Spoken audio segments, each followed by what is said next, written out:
Hey guys, Brian with Cajun Cardboard coming at you from the great state of Louisiana with a nice little video here where we're going to take a look at the Luka Doncic and Trae Young, two of the super studs from the class of 2018, probably the two primary ultra-modern prospects from the class of 2018. We're going to take a look at their indexes on CardLadder over the last 2 years. We're going to take a look at their Prizm Base PSA 10s. We're going to take a look at their Prizm Silver PSA 10s. We're going to take a look at their color match Prism rookie card PSA 10s, and we're going to take a look at their National Treasures number to 99 true RPA BGS 9.5s to see if we can glean any information and just kind of look at some of the ratios and some of the comparisons between these two players. I think we've gotten past the point of considering these two guys prospects. From a talent perspective, from a production perspective, from an influence on the game perspective, I don't think there's any longer any question about whether they are stars. I mean, they're clearly stars. I mean, you may argue Doncic is a top 5 player in the world. He's probably somewhere in that 4, 5, 6, 7, 8 range for MVP, regardless of who you are or how biased you may be. Some people may even have him higher up the list. Trae Young, based on his credentials and the stats he's putting up, again, not as much team success, despite having probably slightly more talent than the Mavericks. But Trae Young's just straight up stat production has substantiated his, all of the hobby interest and all of the hobby fanfare regarding his rookie cards as well. So I think the only thing that can derail these guys now is just prolonged periods of not winning from a team standpoint, where they just get that tag of they're not making their teams better, or they can't win the big win, and all the BS that we've dealt with. We dealt with it with Jordan for over a decade. We heard about it for LeBron forever. So that kind of stuff does go away at some point.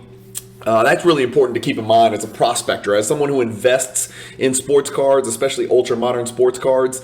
There is something to be said for flipping a card for 20% over a 3-month period or 90 days or 120 days or whatever. That's not what I do. I consider myself a hybrid collector and investor, but as an investor, I have a much longer term window here. So while I will, sell off a few cards here and there, I'm generally investing for return after a couple of years. So anyway, we're going to take a look at Doncic. We're going to take a look at Trae Young, those cards I mentioned, and we're going to take a look at their overall card index, which is a really cool tool that CardLadder, as a CardLadder Pro member, you can always look at, and you can tweak it, and you can manipulate it, and you can change it, and there's all kinds of facets to looking at these indexes that are just fascinating to me. I love taking a macro look at the hobby. I do perceive the hobby, half of me is buy what you love and forget about the value, and then the other half of me is buy low, sell high, and it's just really fun to do both. And I have no reason to believe that any of you guys who are either looking to get into the hobby or have been in the hobby should feel ashamed of either or overly proud of either perspective, right? You can blend those two to create a perfect hobby world. At least that's what I believe. As always, I do want to let you guys know I have a pretty large stake in Doncic, nothing like what I used to have, because I did move some Doncic to buy some other players. Again, I bought Doncic crazy early in his career, before 2020, way before 2020. Crazy early in his career. I was, buying Prisms when they were $12 raw, grading them, and then obviously, cashing out on some of that stuff here and there over the past few years. I still hold a pretty decent stake of Doncic cards. I think I just looked at my vault. I have about $40,000 value worth of Doncic left over. Again, it's nothing compared to what I used to have, but I'm still happy with it. And it's I've kept some of the cards that I like, a lot of Revolution, a lot of Status.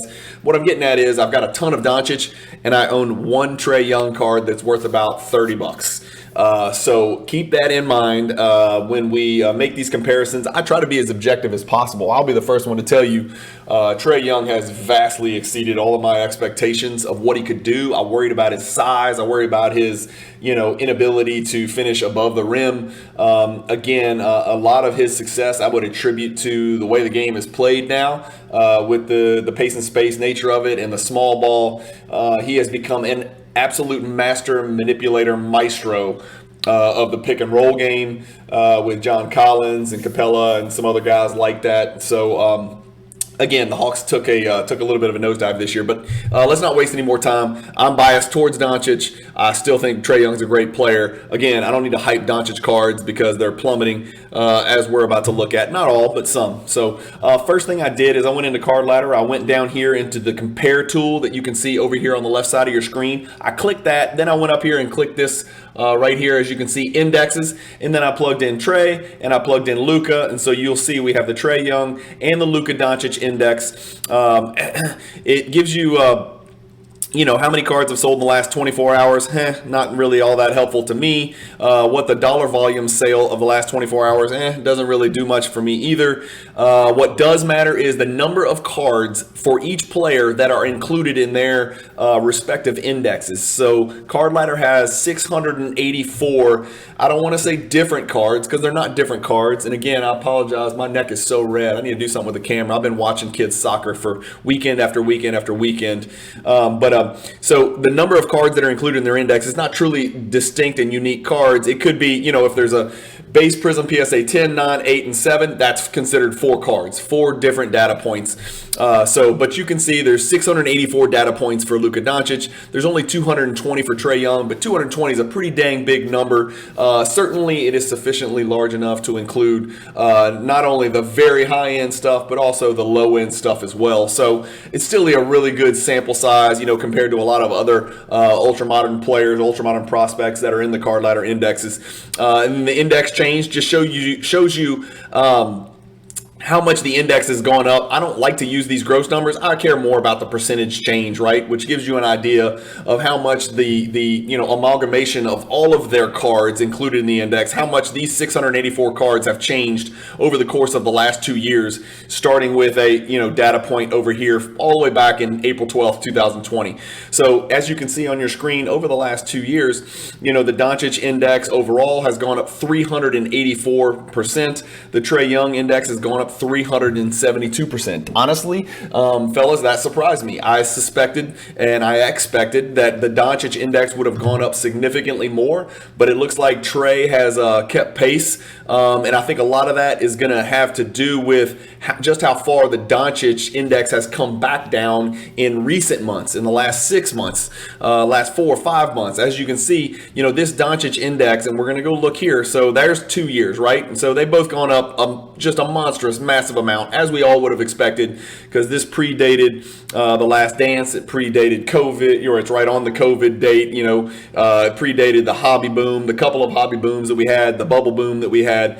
If we switch this to the last 1 year, you can see Trae Young is still going strong. Over the last 1 year, the Trae Young cards have continued to go up 13.8%, while Doncic has come down, believe it or not, 17.6%, despite being, a top 6-7 MVP candidate, maybe higher, as we talked about. So that's an interesting dichotomy right there. That's a 30%, over 30%, 31% separation between the two indexes over the last 1 year. If we scroll down and we shrink that to the last 6 months, Doncic is down 21% the last 6 months. Trae Young is down 1%. Trae Young and them are in the playoffs. By the time you watch this video, that play-in game may have been decided. Will they make it through? Will they not make it through? I don't know. I'll do another video on that probably. Or maybe I won't. I don't know. I'd like to talk about the playoffs. I get super excited about the NBA playoffs. Let's look at the last 3 months indexes. Doncic down 17.6, Trae Young down 3.6. So the Doncic one is shrinking a little bit, and the Trae Young one is increasing as far as how far it's declining. And then now they're almost similar over the last month. And this is what's strange, because usually there's this perception in the hobby that as players who are in the playoffs and the focal point of their playoff teams approach the playoffs, their cards start to run up a little bit because investors jump in and start to place bets. Basically, they're wagering on the players' success and their team success. So what this says to me is, Clearly, we know why there's some concern for Trae Young cards because he's in the play-in game. They may not even get into the actual playoffs, right? And if they do, they're going to be matched up with the Heat, the Bucks, the Celtics, somebody like that at some point, and they're probably not going to be very successful. With Doncic, however, his team has really rallied this second half of the season. Team success is, I think they have outpaced expectations based on what's happened with the Porzingis trade. And I mean, he's playing with Dwight Powell as his, and Maxi Kleber. Shout out to Christina's PC. And Maxi Kleber and Dwight Powell as his true centers. They provide absolutely zero from an offensive perspective. Both really good position defenders, and Powell's a rim runner. Kleber's more of a floor spacer. But for Luka Doncic to do that without any real power forward or center or any really interior presence at all is pretty impressive, if you ask me. But looking at the last month, their cards are both down 6% and 5% respectively. So that's their overall index. Let's look at some cards, okay? So as I said, we've got 4 cards pulled out. We're going to go in order of least valuable to most valuable. And first, we're going to start with everybody's favorite topic, the base Prizm PSA 10. Everybody knows about the pop, right? The Luka's 18,378. If you throw in the BGS 9.5s, it's well over the 20,000 number. That doesn't even take into consideration the optic and select base. It's probably 8 billion population if you can include all of his base product PSA 10s. Another video coming out soon on that where we make some comparisons between this junk slab era that we're going through now and the junk wax era that, a lot of people point to that King Griffey Jr. rookie card. We're going to do a video on that, and you guys are really going to like that. We're going to take a real deep dive into that data. But anyway, on our screen, we've got the base Prizm PSA 10. We've looked at it over the last 2 years, even over the last 2 years, which is pre-boom. As you can see, the cards are down, right? So unlike their overall index, which is, let me go back to it, for 2 years. This is the overall index, up 384%, up 372%. Those are no small feats. Those are huge numbers, guys. The base Prizm PSA 10 over the last 2 years is certainly down, especially the Trae Young. If we shrink it to 1 year, it gets worse. If we shrink it to 6 months, it's a little bit better. If we shrink it to 3 months, it's significantly better. If we shrink it to 1 month, it is about the same. So what we're seeing here is almost a plateau. If we scroll back out to this 1 year deal, you can see it has been a free fall for a year for both of these guys' base Prizm cards at about the same clip. That is not a surprise as the hobby got more educated, as PSA finally started churning out some of these PSA 10s. We saw the pop go up. Anybody that was naive enough in the hobby to think that these were going to be a pop 2 or 3,000, those hopes and dreams were quickly dashed as the pop rose to nearly 20,000. Again, the Trae Young's only 11,000, but we all know the print run's the same, right? So unless there's some distinction in gem rate and gem percentage, maybe there is. I don't know. I haven't looked. Either way, 11,000, 18,000, it doesn't matter to me. The fact of the matter is that's a commodity card, and there's way too many of them. So as everybody started to figure that out, and different people figured it out at different levels, I was lucky enough to cash out all of my Luka base Prizm at a pretty good number. I did not cash them out, if we pull this graph up over the last 2 years, I did not cash them out here when those silly cards were almost $2,000. That is so insane to think about. I actually sold right there. Again, it wasn't the best, it wasn't the worst, but it's certainly better than me holding about 40 or 50 of these PSA 10s right now at this number. So that's the good news, is that I got out, not the best, not the worst, but I did get out of the base Prizms. I did hang on to a bunch of other Doncic cards that I like, and I wanted to keep as a collector. So that's the last 2 years. But so what we've seen, if you look at this 2 year graph, these base Prizms have finally started to find the bottom. Again, if we look at the last month and 3 months, they're still going down, okay? So I don't want you to get your hopes up too much. If we look at the last 2 weeks, look at this. The Doncic card has actually started to rise a little bit. Again, that's over 38 sales. So at the very least, that's the Trae Young right there. It's down 5%. The Doncic looks to have risen a teeny tiny bit with some undulations in there, but the card's kind of settled in at that $425 amount. If you want to pull up the card, you can actually look and see what the average sale was. I'll pull it up here on the screen for you guys. Here, let's open it up, make it bigger. There we go. Here we go. So let's look at the last 1 month. over the last 1 month. Let's look at the last 2 weeks. Sorry, that's what I was looking at. There's your sales over the last 2 weeks. 37 sales, an average of $433, and it's actually up 5% from the March 30th, which was 2 weeks ago. So that's a pretty good sign, to see for the Luka Doncic. That's enough of base Prism. It doesn't tell us anything we didn't already know. There was a huge run up. There's been a huge turn down, but it does look like we're starting to flatten. So that's all we needed to know from there. To compare these two, it looks like they followed pretty much similar. The only place where they were drastically different was, I think, maybe 6 months ago. No, about 3 months ago. Oh, I'm sorry. We're looking at the silver now. So I've got the silver pulled up on your screen. Okay, so here's your silver graph. Let's go to 2 years. Silver did much better. Over the last 2 years, silver here, if you can see, the Doncic started at 1754 PSA 10. Their pops are almost identical, so we can throw that out the window. Those are as comparable gets. With 2123 and 2173. The Doncic has gone from 1754 to a most recent sale of 2280, so it's up about 30% or about $500. The Trae Young went from 639 to 755, so up about 18%. But what that doesn't tell you is what happened in between. Look at this chart again. Huge run up and then huge run down, and then Doncic had one more little spike in here, which I am going to go ahead and guess probably coincided with preseason NBA basketball of this current season that we're in, where it went on a little bit of run up during that summer as the preseason approached leading into October. If we go look at the last year, it's been a bloodbath. Same thing that we saw with base Prism. Again, you're just dealing with much bigger numbers. The Doncic is down 70% over the last year. The Trae Young is down 57% over the last year. Over the last 6 months, it starts to settle a little bit, or at least the decline, the steep curve of the decline starts to flatten a little bit. Over the last 3 months, it's significantly flattening, as you can see. I mean, it doesn't take a genius to look at that. And those are not nearly as steep a decline, as 6 months was. And then if we look at the last 1 month, the Trae Young is actually up. Okay, the Trae Young is green on this graph, so the Trae Young is actually up over the last month. The Doncic is still down 18%, which I just cannot wrap my mind around.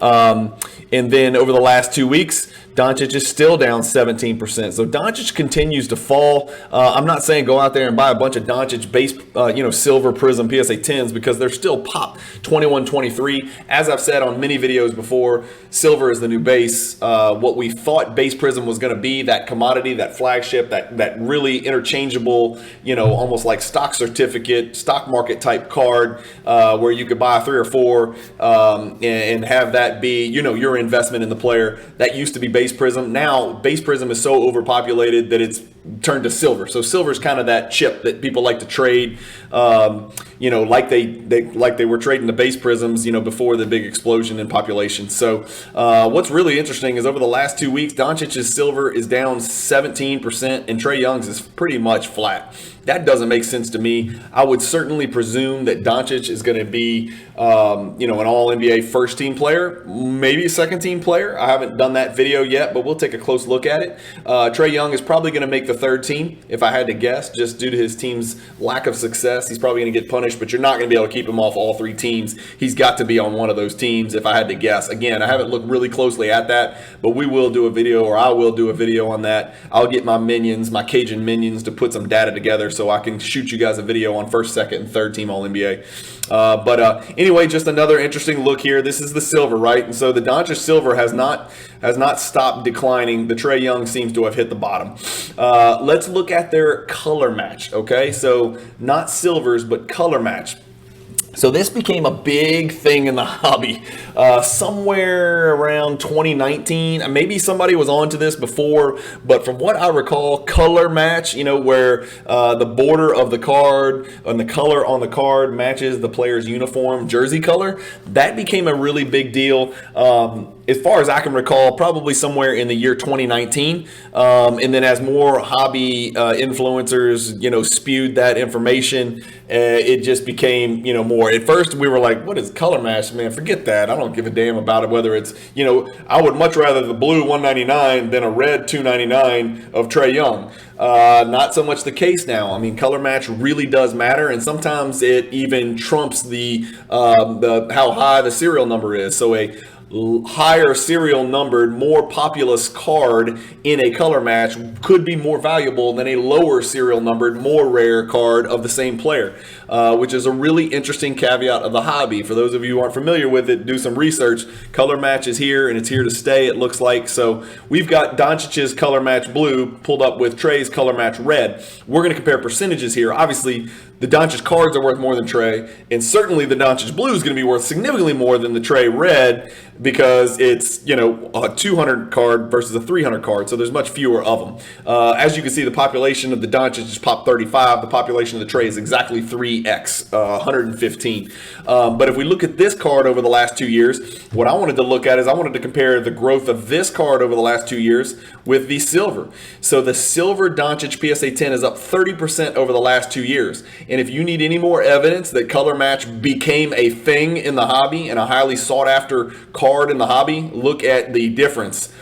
404% the Doncic color match is up. The Trae Young silver, let's go back, is up 18% over the last 2 years. The Trae Young red color match is up 140% over the last 2 years. So there is no denying that this color match, explosion and popularity is here. It is here to stay. It is a very real thing because it has drastically outperformed the silver. So if we look at the color match over the last year, I like to just kind of dwindle it down. Then it starts to drop, right? Because everything that's not, gold number to 10 or 1 of 1 or an RPA seem to drop. Over the last 6 months, it's really started to drop. Over the last 3 months, it's starting to flatten out. Over the last 1 month, there's not going to be very many sales, so it's not going to help. So that's it. I just wanted to show you the disparity between the growth in the silvers and the growth in the color match. And then when it comes to, if we're talking about the base Prism over the last 2 years, we saw that there's no growth at all. It's actually down over the last 2 years. So again, don't let, don't hyper focus on the absolute nosedive of the base Prism. There are other cards out there that were phenomenal investments over the last 2 years, just not base cards. And then lastly, let's look at their National Treasures True RPAs, numbered to 99. For those of you who are new to the hobby or whatever, obviously National Treasures is one of the flagship products of Panini. It's relatively close to the highest end. And the True RPA, as people in the hobby like to call it, is their rookie patch autograph. That's what RPA stands for, numbered to 99. And so we're looking up the BGS 9.5 with a 10 grade for the auto for each of these players. The pop is indistinguishable, 35 and 33, so nothing to see there. If we look at this all time, look at the incredible opportunity this provided way back in 2019. This was, pre-hobby explosion, pre-Last Dance, pre-COVID, pre-pandemic, pre-Putin, pre-everything. Really, it was honestly pre-hobby content on YouTube, pretty much. The Doncic is up 1,918%. The card was $13,000. Now it's almost 20 times as much, $266,000, guys. That is a lot of Teslas. That is even more BMW 3 Series. That is a very expensive, very impressive piece of cardboard right there. $250 million. The Trae Young was there to be had way back in May of 2019 for $5,707, guys. And now it's a $66,000 card. So the Trae Young is up 1,000%, so 10x. The Doncic is up almost 20x, about 19x. That's all time. Let's start to narrow it down. Let's look at 2 years. This is what gets odd, right? The Trae Young was lagging far behind Doncic, and part of the reason was Doncic popped earlier, right? Trae Young was good, but Doncic popped from the jump, man. It was 10 games into the season, and people were watching Doncic, some of his ball fakes, the way he played the game, the way he had total mastery of the game, and they just knew he was the man. And so his cards spiked very, very, very quickly, very early, whereas Trae continued to matriculate upwards at a much slower pace. And so that's going to lead to this drastic change in their percentage growth over the last 2 years. If we look at the last year, so over the last year, we know what Trae is. We knew what Trae was a year ago. We knew what Doncic was a year ago. They've each substantiated our beliefs of what types of players they are. And I think, the general consensus is they are what they are. We know what they are. You may choose Doncic over Trae Young, but Trae Young's going to be an all-star for many, many, many, many, many years in a row in a franchise foundation piece. So, again, the Trae Young has proven to be the better investment for the National Treasures RPA BGS 9.5. 82% growth over the last year, right? Whereas the Doncic is... it's at 266, but the Doncic has only gone up 20%. So what's funny is over the last year, when we went back and we looked at the Silvers are taking a nosedive bloodbath. So what does this tell me? This tells me that people, and this is not going to be an epiphany here, people are moving their money from higher pop cards, 21, 23, right, to lower pop cards, 35. So for one player's card to go up 18% while another one of his cards goes down 70%, it's the same player performing the same feats with the same statistics on the same team, with the same team success, with the same situation and circumstances and trades surrounding him. That tells me that money is matriculating from low-end cards to high-end cards. The real question is, and this is where, to test your intestinal and mental fortitude, does there become a time where you need to zag instead of zigging? Does there become a time where you need to buy the dip instead of chasing the growth? In other words, are people buying these RPAs and are people buying these, color matches? Are they buying these at the peak? Well, I don't know. All of the money is shifting into that. And so I've always been taught to find the cards that have gone down the most and start to look at those as potential investment opportunities. It's why I'm kind of looking at LeBron cards. LeBron cards are going down. The majority of the Jordan cards that I'm looking to buy are not. Therefore, maybe the time to buy LeBron is now, and maybe it is not time to buy Jordan. I'm not going to say sell Jordan, but those are the kind of things that you think about on a big macro level. And so right now, as you can see, these are the same guys, these are the same exact players, and maybe we're already seeing that because if we scroll back to 6 months, the NTRPAs are down. If we go to 3 months, there's not going to be a lot here to deal with, but they're down. So maybe, our thinking was, these NTRPAs have spiked so much, maybe it's time to get out of these even and sell the peak. And then maybe people are going to reinvest their money into silver. And God forbid, I'm not telling anybody to go out there and do that, but could base make a rebound? Is 18,000 pop so just fantastic and overwhelming and, just like, is it so overpopulated that it never makes sense to buy back in to Doncic base Prism PSA 10? It might be that. I don't know if it is or not. I would love to hear your comments below. Has Doncic PSA 10 base Prism grown to such an incredible population that there will never, ever, ever be another good time to buy back into that card? That's kind of my question. It seems like a lot of cards, but you know what? Fanatics is coming in. Maybe demand will increase. Maybe the actual number of hobby enthusiasts throughout the world that are buying basketball cards will go up tenfold. And if it does, then, if hobby collectors go up tenfold and Doncic is 10 times as in demand, then it will almost be like he has a pop of 1,800 instead of 18,000. I don't know. The bigger issue and the issue that I always come back to, and the reason that I've totally just taken base cards and pretty much most silver cards for established players, the reason I've just kind of taken them totally off of my radar is there's more than just Silver Prism out there. There's Optic Holos, there's Select Silver, there's Prizm Silver, there's Mosaic Silver. That's a lot. Your 18,000 base Prism, when you throw in Mosaic, Optic, Select, Court King, blah, blah, blah, go down the list, 30 different products. Now you're at, probably 200,000, 400,000 something base Prism Doncic rookie cards. Somebody out there needs to do a video on that. I am a nerdy math dork, but I am not that nerdy of a math dork. but somebody out there needs to do that video. We're always, we're kind of focused on how many base Prizm PSA 10 Doncic, how many base Prizm PSA 10 Zions. Go add in Select. Go add in Optic, go add in Mosaic, go add in Hoops, go add in Donruss, go add in fill in the blanks, and then do me another favor. Then go add in the SGC 10s, and then do me another favor. Then go add in the BGS 9.5s and the BGS 10s. I have a feeling that Gem Mint Doncic base Prism cards is a very, very frightening number. So again, I would be very cautious about jumping back into the BGS, into the base Prism market. There may come a time, but I'm not the one that's going to take that jump and go buy 40 Doncic base Prism PSA 10s.